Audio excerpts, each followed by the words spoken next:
From becoming immortal and making the world go upside down, all the way to making the biggest explosion Minecraft has ever seen. These are 21 ways to break Minecraft. If you want to be unkillable in Minecraft, there's a kind of game-breaking trick. Just craft a boat, place it on the ground, and quickly get in and out of it. The game thinks you're still in the boat, so you can jump really high, breathe underwater, and even blow yourself up without taking damage. And if you ever get stuck or lost, you can just press shift to teleport back to the boat. Another way you can make it even cooler is to take a Herobrine head with this command. You could get the Herobrine head to scare all of your friends. Mogi, where are you? Oh, Pablo, it's just you.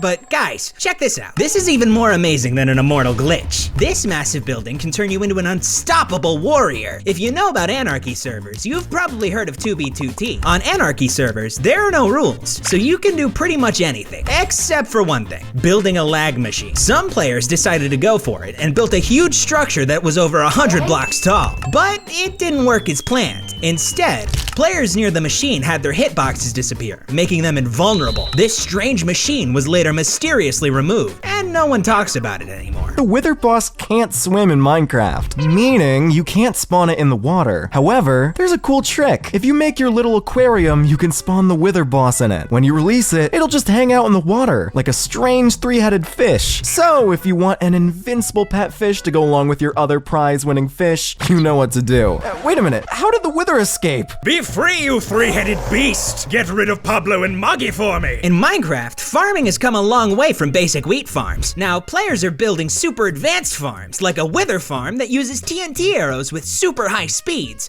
and precise timing to one-shot the Wither boss and collect its resources. All that while you're AFK! Minecraft seeds are like the starting point for your world. I mean, you know that of course. You watched our first video, right? Anyways, some good seeds put you near a village or a desert temple, but the best seeds are the ones that totally break Minecraft's rules. They have strange things like weird lava structures or glitched ender portals. These seeds make Minecraft go crazy. So if you want to experience Minecraft in a way that doesn't make any sense, try one of these wild seeds. That's pretty crazy, but if you seriously want to mess with Minecraft, here's a fun idea. Create a world where the only blocks are ladders. You'll see a problem the moment you load. You won't be able to climb them, but if you were to fall down, it'll make you fall endlessly into the void. It's probably the most useless thing you could do, but from a distance, it looks pretty cool. And don't blame it on me if your game crashes. Wait, is my PC on fire? Those damn kids again! If you stuff more than 24 mobs into a single block, they start taking damage. This is called entity cramming, but you can actually change the limit with a game rule, allowing you to cram thousands of mobs into a single block. When you release them, something weird happens. All those squished entities push against each other and create what looks like an animal cannon. What the heck is going on? If you ever wanted to recreate the extinction of dinosaurs in Minecraft, well, here's a trick for you. Just place a rail and stack multiple TNT minecarts on top of each other. This messes with the game and gives you a crazy amount of explosive power. Just be super careful not to touch it, or you might accidentally wipe out your base. Wait, whoops, good thing that's not my base. Somebody blew up my house, which got me thinking about explosions. And when it comes to creating the biggest explosions in Minecraft, it's not withers or TNT minecarts. The largest explosions are caused by fireballs. The unique thing about fireballs is that you can set their explosion power using commands. They're so powerful that they can even blow up water. But be cautious. If you set the power too high, your game might crash. So, have fun blowing things up, but don't go overboard. Double chests in Minecraft are handy, but have you heard of the quad chest? In older versions, you couldn't place more than 2 chests side by side, but with the set block command, you could force another chest down, revealing 3 inventories worth of storage. You can even take it further and set blocks of chests to create a quadruple chest. There's so much storage space that it gets cut off by the screen. Wow, this is so cool. Do you know what's better than breaking bedrock with pistons? Obtaining the actual bedrock item. And here's a simple trick for version 15W47C. First, defeat the Ender Dragon. Then, when it's respawning, you have to break the final end crystal instantly. Doing this will drop a piece of bedrock. Good job! Now you can place this in your friend's base.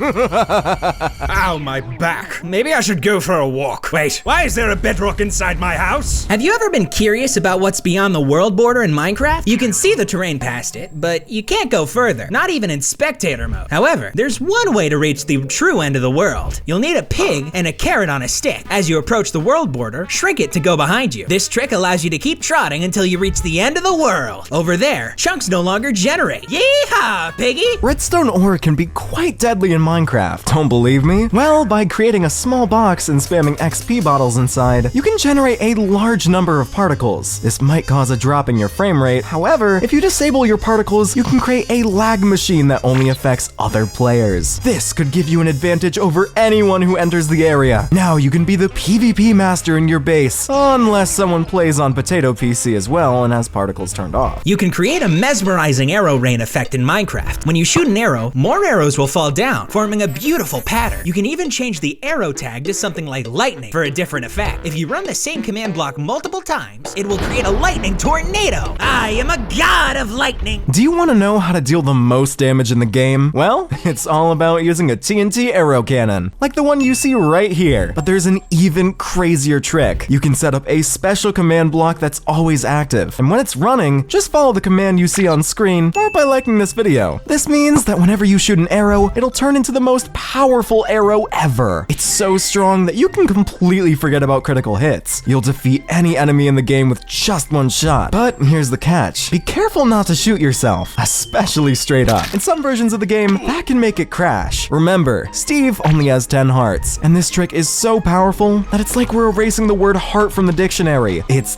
that intense. So have fun, but not too much fun. And be careful with those super arrows. Enchantments in Minecraft might seem like they're random, but there's actually a method to the madness. It all comes down to a random seed generator. By following the advice from a user like Earth Computer, you can figure out the exact steps to get the enchantments you want. It involves considering factors like the enchantment costs of an item and the number of bookshelves around the enchanting table. With the help of an external program, you can work out what you need to get your desired enchantments. But here's the crazy part. You have to perform a specific action, like tossing out a certain number of items. To me, it feels a bit like those classic video game cheat codes or secret moves. Maybe if I scream, it will help me get mending.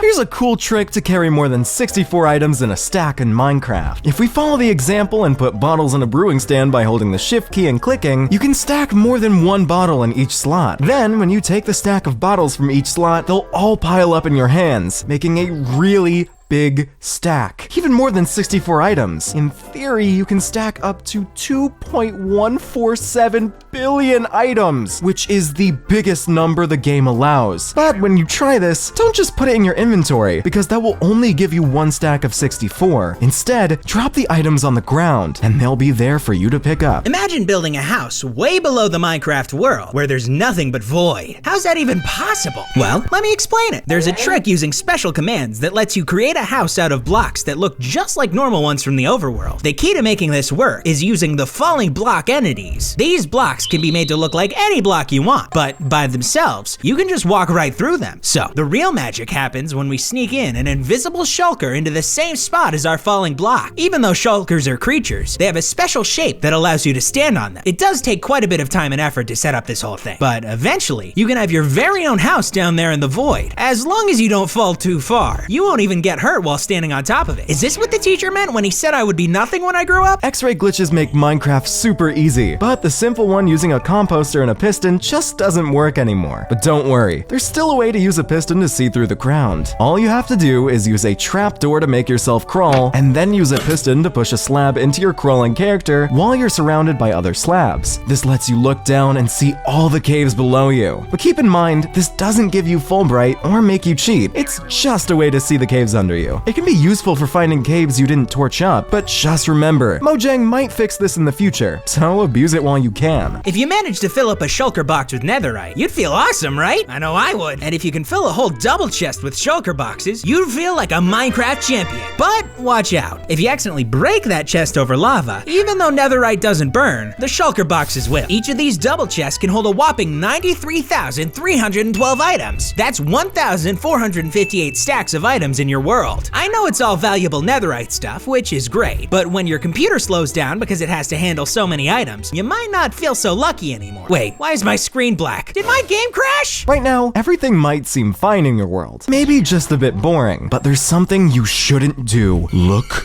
up. You see, using special commands, we can set a whole bunch of anvils that can drop on us at any moment. Now, when those anvils start falling, they count as entities in the game. That means it'll slow your game down quite a bit, and it gets even worse when those anvils land on other creatures underneath. Suddenly, you've got tons of anvils and items dropping from the mobs that got squished. Not to mention all the super loud noises the anvils make. You might want to unplug your headphones before trying this in your world. Or maybe just turn off your computer.